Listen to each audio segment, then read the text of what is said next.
Dear audience, welcome to Rauta, yet another interview chapter, this time on Zoom. And here we have a Swedish, or should we say, somewhat international band, Dödsrit, Dödsrit, if I'm not mistaken. And here I have the guitarist JJ, or GG, I guess it, Yorgos. How should I? Yorgos, but GG is fine. GG is fine, all right. Perfect. Gigi, what is your role in the band? I got that impression that you're not exactly original member of the band, but quite soon after the foundation of the band, you joined the crew. So what's the story here? Oh, yeah. So where do I start? So obviously Dödsrit started out as a one-man project of Christopher. Mm-hmm. The first two records are also just recorded and written by Christopher himself. And since Christopher has been a good friend of mine for quite some time, I think since 2014, something like that, we've always been in touch and always talking about music. And yeah, we've just been good friends because I know him from his old band Totem Skin, and I released his old band on cassettes through my label Wolves of Hades, and also booked some shows for them in Amsterdam. And basically, we've just always been in touch. And since I don't know, I really think since Spirit Crusher, he kind of started missing having a band. And yeah, honestly, finding the right people to make music with can be quite hard. And for him, it made most sense to form the band, the full band in Amsterdam. Then he asked me if I wanted to join as a guitarist at first. And it was a bit weird because I asked him, why don't you ask someone in Sweden to do this? And he was like, yeah, honestly, finding the right people is kind of hard. And we're pretty much on the same line when it comes down to what kind of bands we'd like, what our passion is, both with music and with touring and so on. And yeah, then we were like, you know what, fuck it, let's give it a chance, see how it's gonna roll. And yeah, here we are a few years later, and we're doing great. We're luckily, despite all the shit happening with this pandemic, still gonna meet up, I think, in a few weeks just to hike in the forest for a whole week, just be isolated, have no fucking internet connection, and just enjoy the good parts of the nature. So, yeah, I guess that's pretty much it. All right. For us Finns, I mean, I don't know if you knew that, but some of the audience at least knows that I'm a Finnish guy, so obviously I know how it looks like in the Swedish forest and the rural places. But I also happen to know that it's quite different from what you have in Netherlands, not to mention Greece and, well, other southern places. How did you find, doing the Swedish environment comparing to your original home country? How different it is versus the nature and the people versus back in the days where you didn't spend so much time in Sweden? That's actually quite a good question. I mean, when it comes down to the nature, yeah, everyone that's been to the Netherlands once or knows something about it, it's flat. We do have some, it's just flat. That's the best way to put it. Also, the whole band comes from Amsterdam, which is a city, and basically it's just a concrete jungle. I mean, of course, most people, when they hear Amsterdam, the first thing they think is just neon lights, red lights, a shitload of drugs, and tourists passed out somewhere in a fucking alley. I can confirm some of it is like that when you go out at night, but it is, for me, when it comes to the nature, still quite a contrast despite all that. Because I've been to the forest like a bit more in the north of the Netherlands, just hiking with some friends. I've also been hiking in Germany a few times, which already is quite a step up from the flat nature of the Netherlands. But despite that, I also think we have quite some beautiful nature in the Netherlands because we got some beautiful meadows. We got some beautiful beaches as well. I mean, of course, it's not like a tropical beach, but I still really like the melancholic feeling of it when you go to the beach during a stormy day. And yeah, that's at least my experience with how I see Dutch nature. But yeah, going to Sweden, the nature there is mind-blowing for me.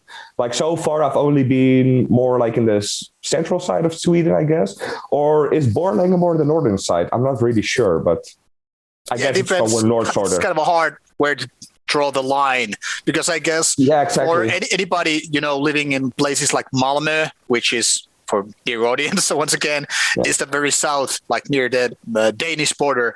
But once you go beyond, Stockholm, which is relatively south anyway, things start to look like, okay, it's northern parts anyway, and it. Yeah, exactly.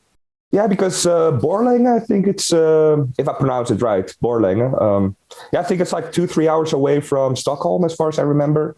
Because always when we go to visit Christopher, we go to Borlänge and we need to go first to Stockholm airport. And from there, we either take a train or he picks us up. And I think it's like a 2 or 3 hour ride.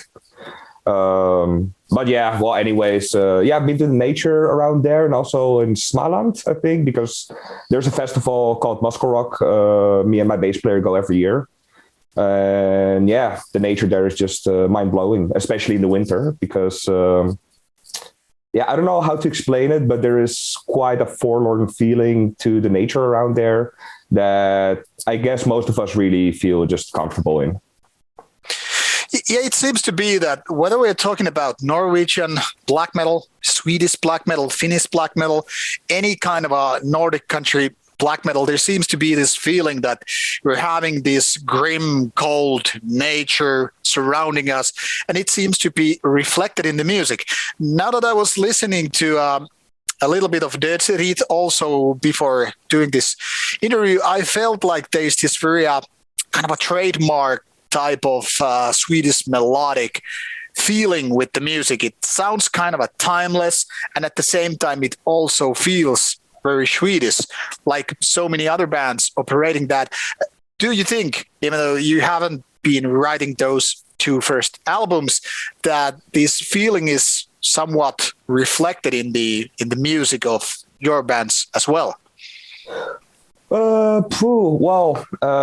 gotta be honest with my other bands, even though it is influenced by quite some Swedish acts. For example, my former band, Kurunen Station, some of the bigger influences for me were like Anti-C-Max, the 80s hardcore punk band, but also Entombed, Dismember, but even some of the black metal acts such as Dissection and Necrophobic.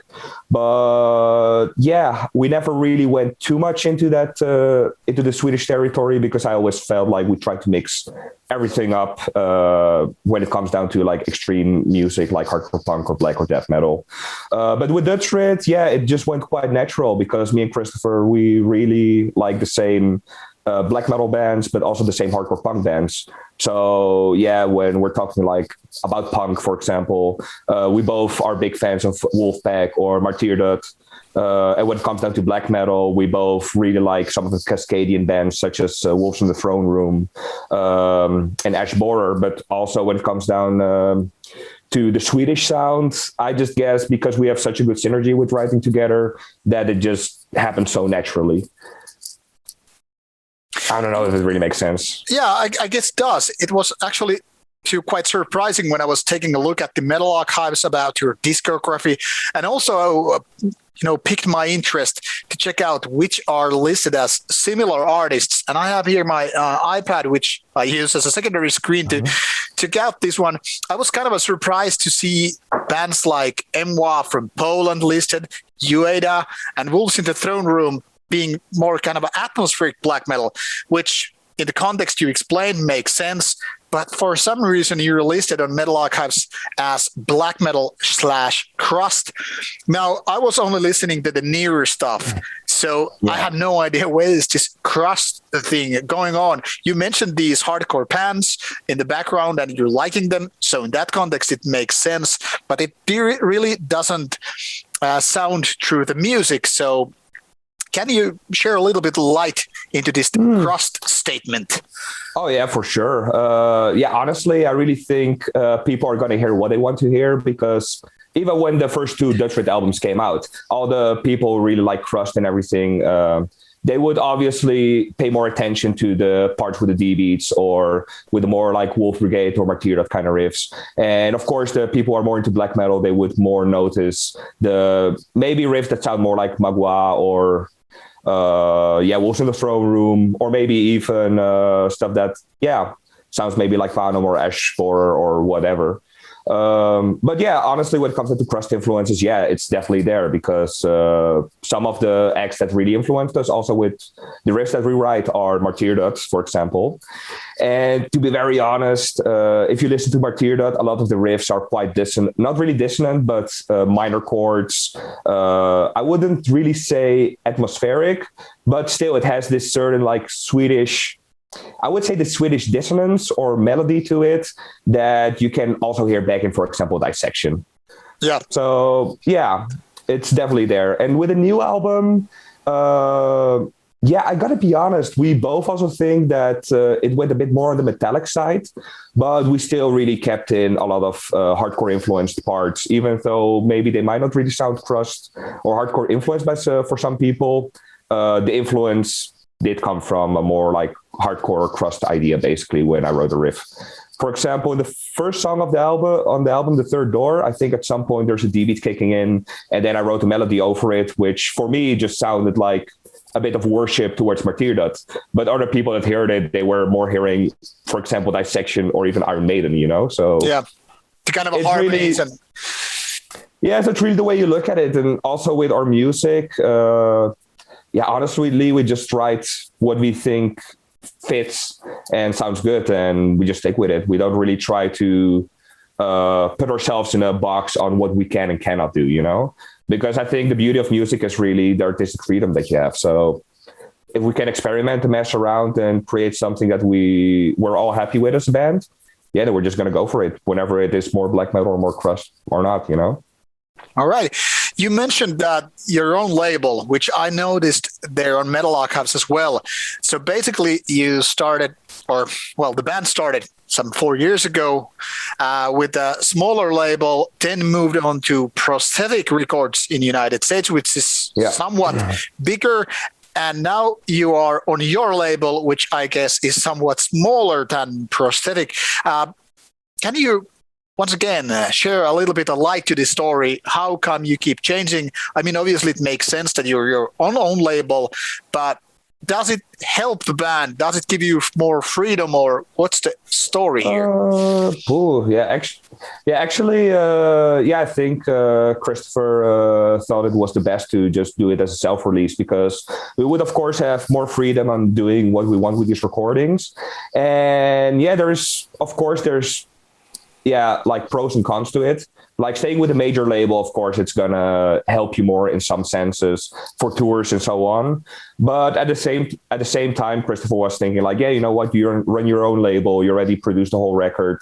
Why not give it a chance, see what's gonna happen if we put it out ourselves? It was a bit of a gamble, to say it that way, because of course we're not gonna know how it's gonna be if we as a small label put it out. But we thought it was worth taking the chance.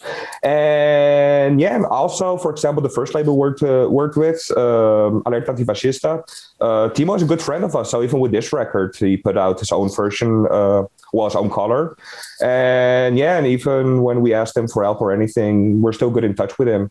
And Prosthetic, we're really thankful for what they did for us and everything.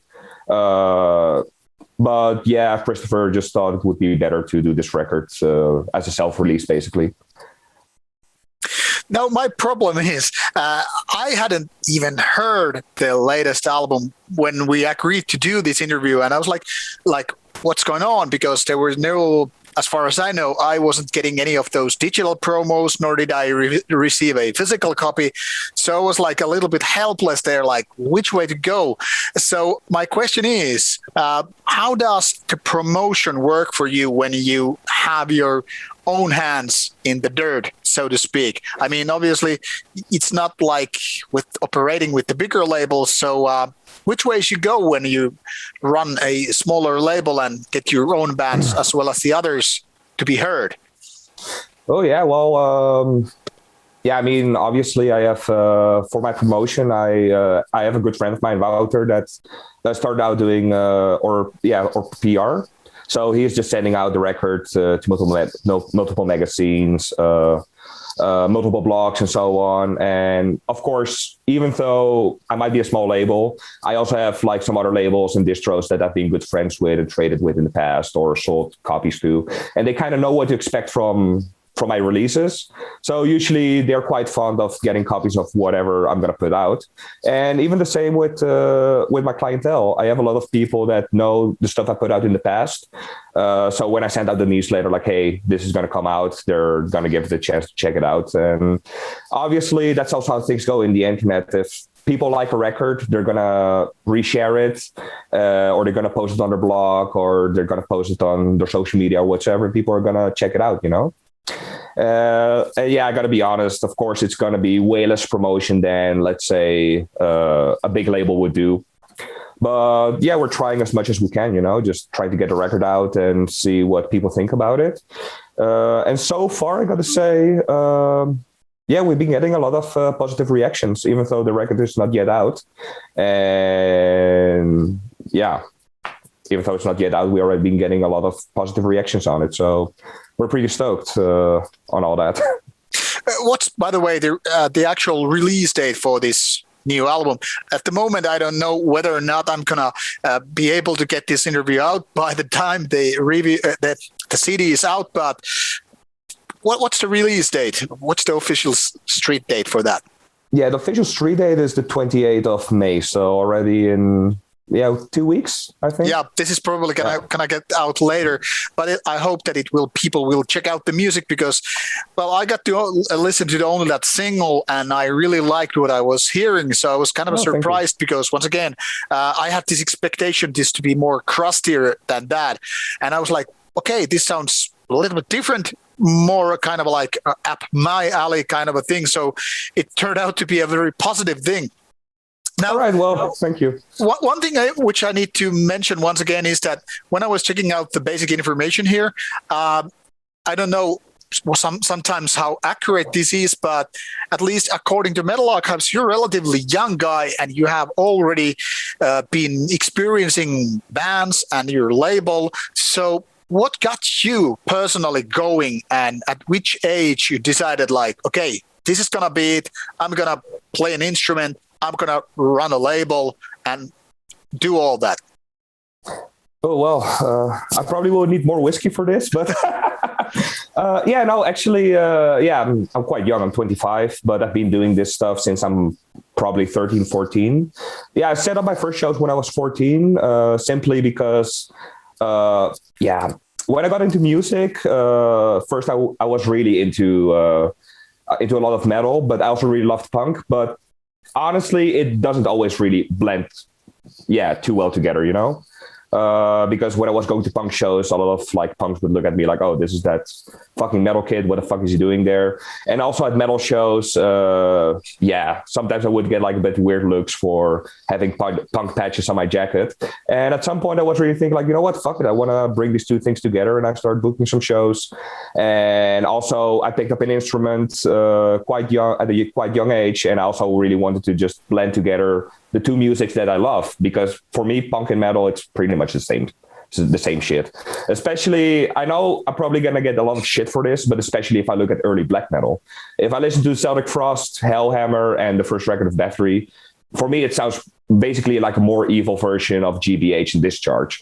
And even with Blasphemy, for me, it just sounds like a very evil version of Napalm Death. Better than Napalm Death, in my opinion, but still an evil version of Napalm Death.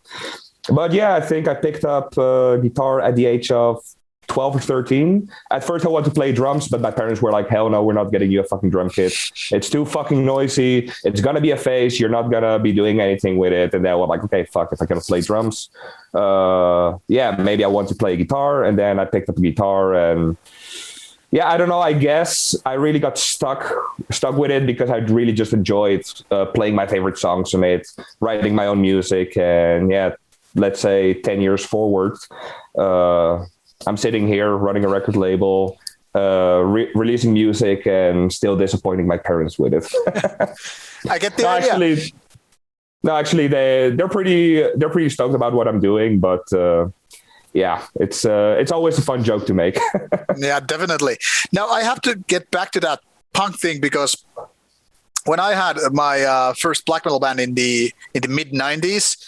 And I remember that the local punk scene and us metalheads, mostly, coming from black and death metal background, I mean, we didn't see a big difference basically the biggest difference was that where us metal guys, we had long hair and black leather, and the punk guys probably had these mohawks. Yeah, mohawk.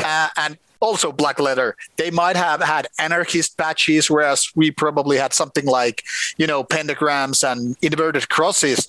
But when these two groups of people went into the same bar, there was like basically the lines were blurred. And then something over the years happened, not maybe for us locally, but I started to see that so many people started kind of forgetting that these are indeed basically the same pool of people, kind of fighting society in a way, maybe different rule sets and lyrics, but basically the same idea was there. And as you mentioned, a lot of those bands share that kind of a punk background. I mean, you can obviously hear that music in a lot of old bands like Sepultura, Slayer, and the likes as well. But somehow nowadays people seem to be kind of disconnected with that. So I'm kind of positively surprised that you are so much linked to that. But now the question is, do you have any idea why these links got so disconnected? Why the black metal scene of all these different scenes got so distracted and disconnected from the punk background, where still death metal bands and thrash metal bands are not so much separated? Yeah, that's actually a pretty good question. I also really feel it might have something to do with with a new generation and really trying to worship like some of the older bands. And there's a lot of kids who really are trying to live by the whole true cult thing, where they're like hating on death metal, hating on punk, hating on thrash metal, and only trying to pretty much only stay focused on black metal. And then they really start to forgetting the bigger picture, which is that if you look at, let's say, Mayhem, I'm pretty sure these kids...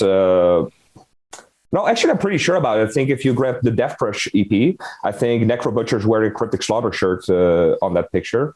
And also when you look at, let's say, Bathory, Kurunen, he was obviously a big fan of Discharge.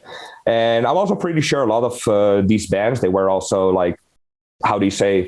if they weren't before they were playing like in black metal bands, some of them also played in hardcore punk bands or in whatever, But I just think a lot of young kids, they don't really want to look at the bigger picture and are just very focused on just one thing. But it also goes for thrash metal, because originally, before I was really into black metal, I rolled more into thrash, because it was quite easy getting from into thrash metal, because it had a lot of similarities with hardcore punk. And also there were some crossover bands that played with hardcore punk bands. So it was a bit easier to get into, but a lot of the thrash metal guys that I knew, they fucking hated punk. They were like, oh, fuck punk, blah, blah, blah. And I'm like, dude, you're wearing a fucking DRI shirt. Did you ever hear the first records of DRI? It's straight up hardcore punk. And also, I guess another difference is also, of course, is also the political aspect of it. I know a lot of people in the black metal scene, they want nothing to do with leftism or with anti-fascism or whatsoever. Even though with punk, it is more a thing that people are more outspoken about being leftist or anti-fascist or whatsoever. And that really clashes. Of course, even we as a band have been getting it, that people would really not condemn our political views, while we also wouldn't agree with their political views. But in the end of the day, I think it's some of these things that I already mentioned that I think really is making people not want to get, not really want to blend the two things together, basically. Let's change back to Dödsrit once again. Yeah. Now that we kind of talked about these ideas and lyrics and all that stuff, we didn't really touch the lyrics of Dödsrit. So what can you tell about, is there a kind of a general concept or general ideas that are most fitting or most descriptive for the band? That's quite tough. I cannot really say it about the earlier recordings, but on this album, definitely some of the topics we kind of, battled with, or not really battled with, but spoke about was for me personally, the lyrics I wrote was my battle of going through quite a difficult time for already quite some years, battling with my depression, also with being suicidal, as well as just having quite a forlorn and bleak perspective on the future. I also feel, especially when we picked the album title, which is Mortal Coil, we felt it would be the most fitting for it because, the way we describe it, it's an eulogy to a dying world in flames. Because, this whole world is pretty much going to fucking shit. I mean, no matter the way you look at it, whenever it is from my own mental problems I'm dealing with, or just whatever is happening to the world, it's all quite fucked up. So, Is there a light at the end of the tunnel? At the moment, there is. For me, at least. That's also one of the songs I wrote on the album, Apathetic Tongues. The lyrics are, of course, about me trying to come to terms with my depression, which was quite hard and also led me to a path where I actually did consider just ending it all. But then also I came to some realizations that despite all the grief and the pain I'm going through, that I do want to go on with what I'm doing. I just don't want to fucking suffer anymore. And do you think sorry, it's a bit I don't know, it's a bit difficult trying to talk about it on a more casual level because it's quite personal. Yeah, definitely. But well, we don't have to dig deep, but I would like to know, does creating music or listening, enjoying music, does it help with depression? Because so many people seem to say that different versions or different forms of art help when people are like feeling really down, feeling depressed, and feeling like everything is gonna crash down. But these creations of art are like these little bit of a beacons in the dark. Do you feel there is some truth to that? Oh, for sure. For me, and also for Christopher, if I can speak for him, making music has been always very cathartic.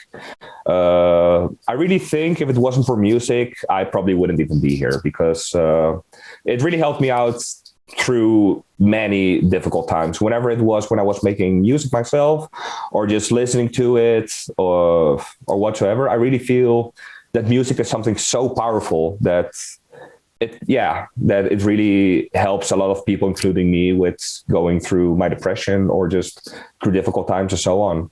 And especially writing this album was for me quite a milestone in my life because I was able to express quite a lot of things that I was dealing with and that I had on my mind and that I was struggling with. And the moment we finished these recordings, and I heard the songs back, I really felt like, okay, I was able to finish a chapter in my life. And also every time I look back at it, I can also just think about like, okay, I managed to survive all this shit the past few years. Here I am standing still strong. I can probably survive the rest, what's going to come on my path, you know? Do you think your own music can also help others to fight their mental battles? I don't know. I hope so. But I think so. I do know for a fact that one time when we did our first tour in Europe, that we had someone come up to us and tell quite a personal story and about how much our music helped that person. And I got to be honest, it was quite, I don't know, it was quite confronting hearing all that because you can kind of relate to that person's situation, you know, because I'm not going to go into details because I think it's a bit disrespectful to the person. Of course. But I mean, from what that person told me, I was really relating to it. And I was really thinking like, I've had something similar happening to me and feeling like that. And then there was also music that really supported me through it. And I also feel for that person, it was just a relief to be able to express that appreciation. Like, hey, your music really means a lot to me and really helped me through a hard time. And thank you, because your music has been basically like a friend for me that I could talk to. And it happened to me also with a lot of bands that I listened to. When I was going, for example, through quite a fucking difficult time the last year, I was listening a lot to, for example, I don't guess you heard them before, but Gil Corey, Have a Nice Life, and also quite ironic name, Have a Nice Life, being fucking depressing music.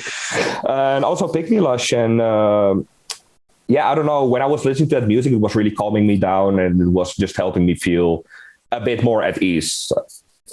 And yeah, I really hope if my music can do the same for other people, it would be great. But of course, I'm not sure.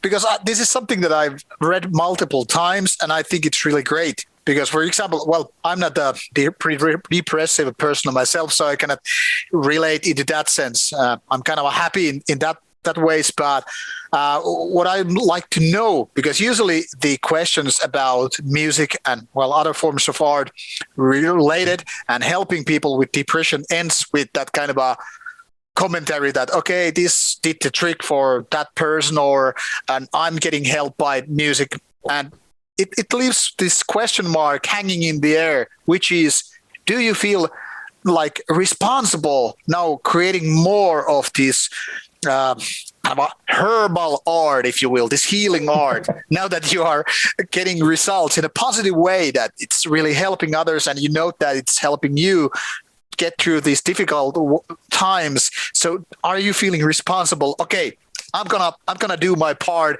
so I cannot really stop it. But then again, you have your own set. So how that's gonna work out? I get what you're coming from, but personally, not really. If I make music, if I make music, I really make it purely for myself. Of course, if it can help people, it would be great, but I don't really feel responsibility towards other people.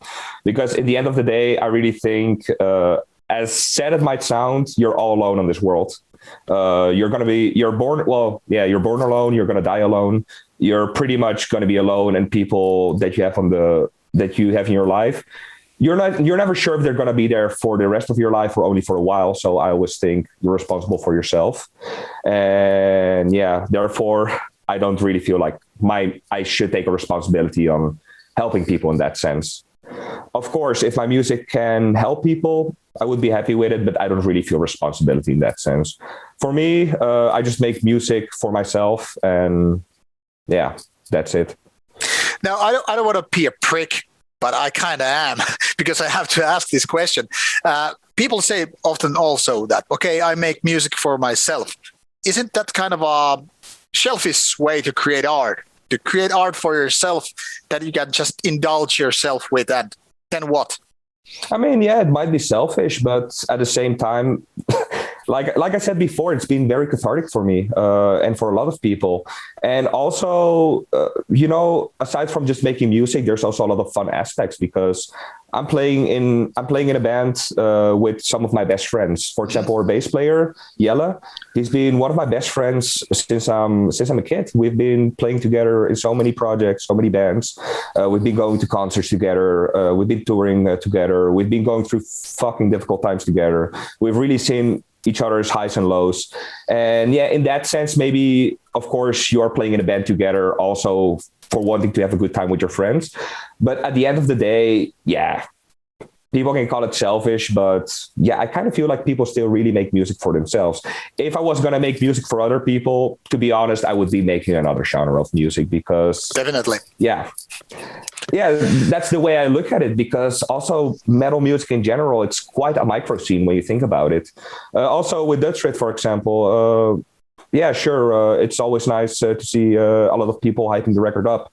But in the end of the bigger picture, we're just a small band, So yeah, we're definitely not really making music for other people. We're still just doing it for ourselves. If we want, like I said before, if I really wanted to make music for other people and maybe like be a big artist or something like that, I would definitely try something more radio friendly. Yeah, definitely. That would make sense. Okay, before we quit, because this is already getting quite a big interview already, but let's tune in a little bit for future. What will happen in Dödsrit for the coming months, if you can predict, say, 6 or maybe 12 months? What will happen? Oh, Jesus Christ. Yeah, I know Jesus is also saying the same thing. Yeah, I'm pretty sure he is. It's quite hard to say, because honestly, this whole pandemic really put everyone just on hold. We're like, yeah, okay. We're in the middle of a pandemic. We're quite unsure what's going to happen. Also because vaccinations are going really slow in Europe. And yeah, also I've been trying to kind of avoid the news in that sense, because one time I'm hearing something positive, then negative, and it keeps on changing. I'm like, yeah, there's just uncertainty. But we really hope that, let's say next year, that we can start playing shows again and start, well, maybe do a few like smaller tours, just 5 days or just 4 days, just a weekend basically. But we really hope we can start playing shows again. And we do already have a few shows confirmed. We got a showcase from my label in November in Haarlem, together with Verwoed, Face and Identity, and The Secret.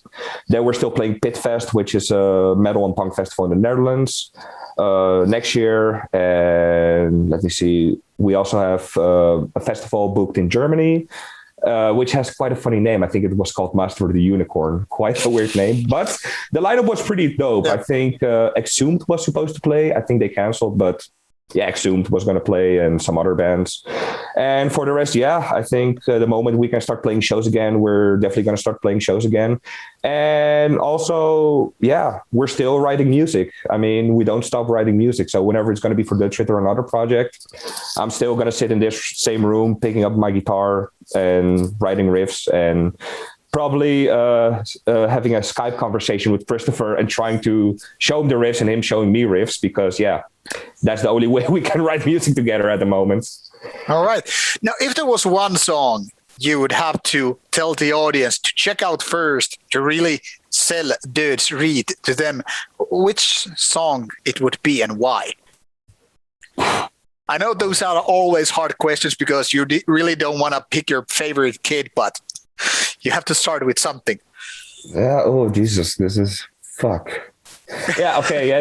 You know, like be an interesting title. Yeah, Jesus, that would definitely be an interesting title. No, but at this point, I've been really thinking like, okay, why do I have to pick this question after having quite some whiskey at the moment?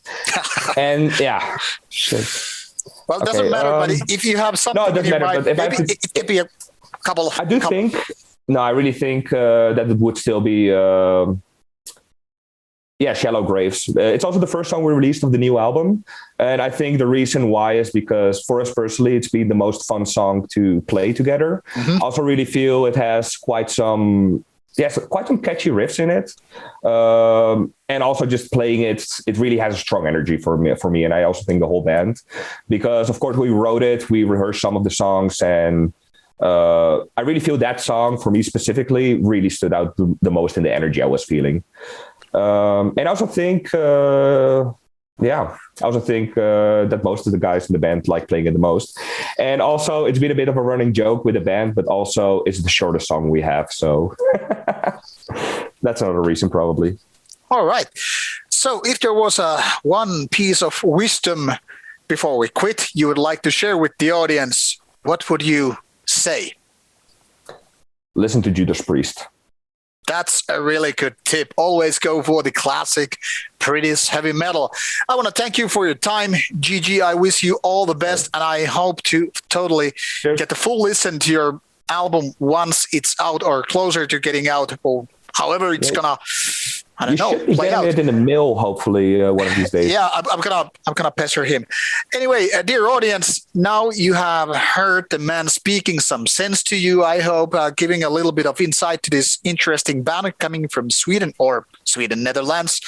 And I think it's your turn to tune up for the volume, check out the music, and maybe you will find something new to like and spend your money on. I mean, come on, everybody has plenty of extra money because of the COVID. So it's now a good time to buy some CDs or vinyl to be added your collection. Thank you for watching, and stay tuned for more stuff coming your way. Bye-bye, dear audience. Take care. Be well.